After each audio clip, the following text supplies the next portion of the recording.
येवला शहर येथे देशपांडे गल्ली दक्षिणमुखी हनुमान मंदिर या ठिकाणी आज श्री जनार्दन स्वामी हॉस्पिटल पुणतांबा फाटा कोपरगाव SJS डोळे दुखण्याची लक्षणे विविध सर्व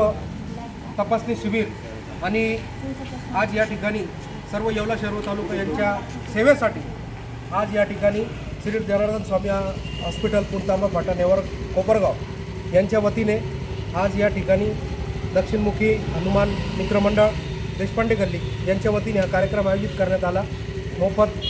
डोळे तपासणी शिबिर व चष्म्यांचे वाटप हा कार्यक्रम या ठिकाणी आयोजित करण्यात आलेला आहे। सर्व उपस्थित मान्यवर सर्व या ठिकाणी जनसेवा हीच ईश्वर सेवा असल्याचे ब्रीदवाक्य डोळ्यासमोर ठेवून दक्षिणमुखी हनुमान मंदिर मित्रमंडळ देशपांडे गल्ली येवला शहर व तालुका जिल्हा नाशिक यांच्या वतीने आपल्या भारतीय संस्कृती जोपासण्यासाठी खरा तो एकची धर्म जगाला प्रेम अर्पावे, जातीय सलोखा भाईचारा राष्ट्रप्रेम राष्ट्रीय एकात्मता या तत्वाप्रमाणे जनसेवा हीच ईश्वराची सेवा खरा तो एकची धर्म जगाला प्रेम अर्पावे या तत्वाप्रमाणे आज आम्ही या ग्रुपचे सर्व आम्ही येवला शहर वासीय आम्ही येवलेकर नागरिक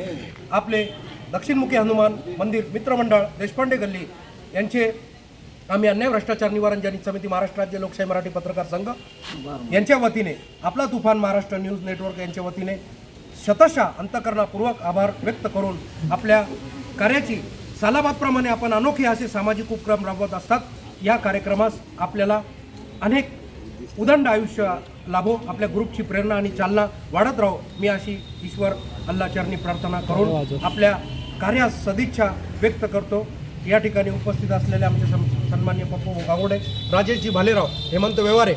आमचे टोनपे काका, सर्व उपस्थित मान्यवर आमचे श्री जनार्दन स्वामी हॉस्पिटल पुणतांबा फाटा कोपरगाव SJS सर्व टीम सर्व डॉक्टर्स कर्मचारी या ठिकाणी उपस्थित झाला आहात। आम्ही येवला तालुका राष्ट्रीय हिंदू मुस्लिम एकता फाउंडेशनच्या वतीने यांचे शतशः त्रिवार अंतःकरणापासून अभिनंदन करून आणि भावी वाटचालीस कार्यास शुभेच्छा देतो आणि आपले आभार मानतो। तरी येवला शहर व तालुक्यातील सर्व नागरिकांनी गरजूंनी आम्ही दर हप्त्याला हा कार्यक्रम या ठिकाणी ठेवणार आहोत। जास्तीत जास्त आपण याचा अवश्य लाभ घेऊन सेवेची एकमेव आम्हाला संधी उपलब्ध करून द्यावी अशी मी भगवान चरणी ईश्वर अल्लाह चरणी प्रार्थना करतो आणि थांबतो। जय हिंद, जय महाराष्ट्र।